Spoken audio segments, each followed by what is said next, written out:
Course Plus. Expressway to elegant career.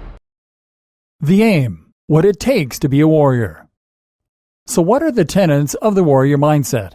What words can we use to describe the modern warrior? Here are just a few. Courageous, self-disciplined, principled, strong-willed, kind, growth-oriented, self-sufficient, protective, self-sacrificing, calm, responsible, motivational, inspiring, charismatic, noble, powerful, modest, though not necessarily humble.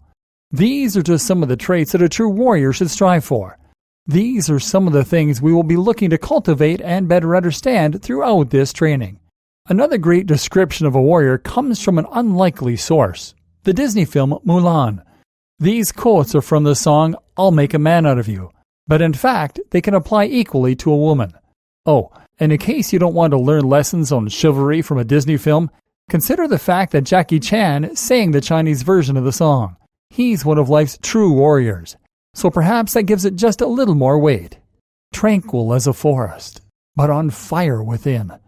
Once you find your center, you are sure to win. We must be swift as a coursing river, with all the force of a great typhoon, with all the strength of a raging fire, mysterious as the dark side of the moon. Still and calm on the outside then, but with great power and strength on the inside. Not driven by impulse or whim, but by a greater purpose. Never bending to the will of others, and never giving up when the going gets tough. That is the warrior spirit. Times you are not a warrior.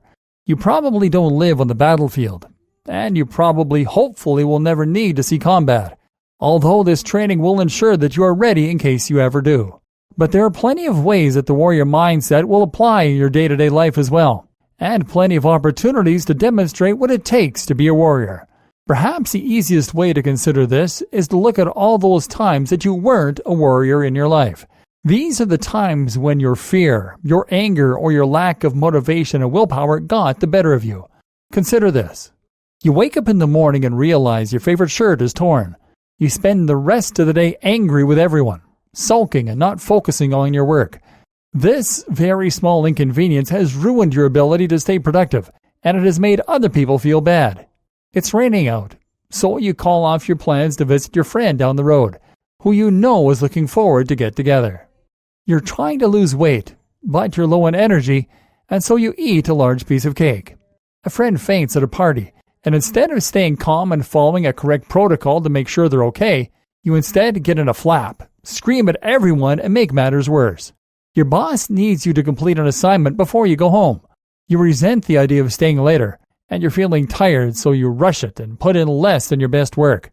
You have been telling friends for years that you're going to write a book, and that it is your dream to become a published author. You get home, and the first thing you do is crash on the couch and watch trashy TV. You see horrific acts of violence on the news, and are stirred to react by voting for extreme right-wing political movements. You respond emotionally rather than logically, and allow fear to turn into hatred. You break a glass in the kitchen, and when your partner asks who did it, you blame your friend who was around the other day. You get into a physical altercation with someone in the street and run away, leaving your friends or family to deal with the danger on their own. You are getting onto a train, and instead of letting the elderly lady on in front of you, you push ahead. Your friends are peer pressuring you into smoking weed and accusing you of not being fun. Smoking weed is something you have no interest in. But in this hypothetical situation, you let yourself get talked into it for fear of appearing lame. You are happily married when an attractive woman or man makes a move on you. You give in to your momentary impulse and you sleep with him, effectively wrecking your relationship with not only your partner, but your children as well. You are unhappy in your relationship or job, but you stay in it because you don't have the heart to tell the person, or you are too afraid of what the future might bring. Some of these examples are more extreme than others.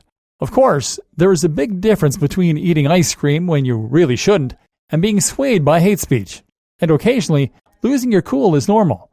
But while these points might all seem very different, they essentially come from the same thing: weakness.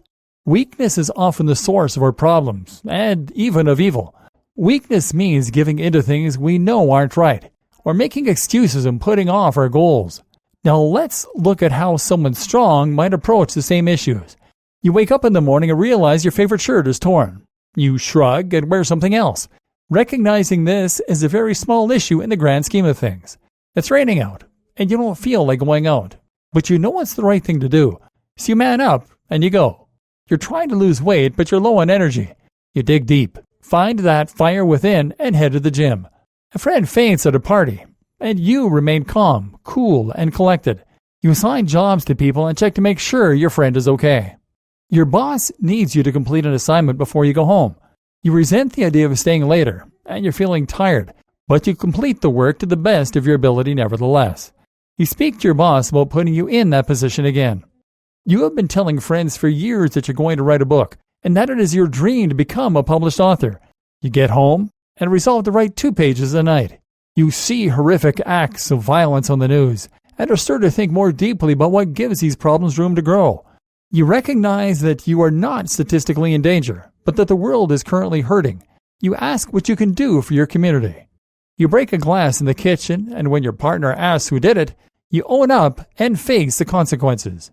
You get into a physical altercation with someone in the street. You make sure your family and friends are safe while trying to calm the situation as best you can.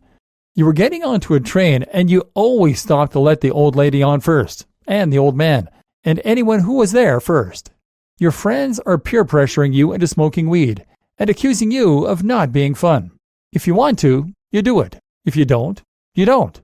You are happily married when an attractive woman or man makes their move on you. You have control over your feelings, so you turn them down. You are unhappy in your relationship or job, so you discuss that unhappiness with the other party and look for ways to improve the situation.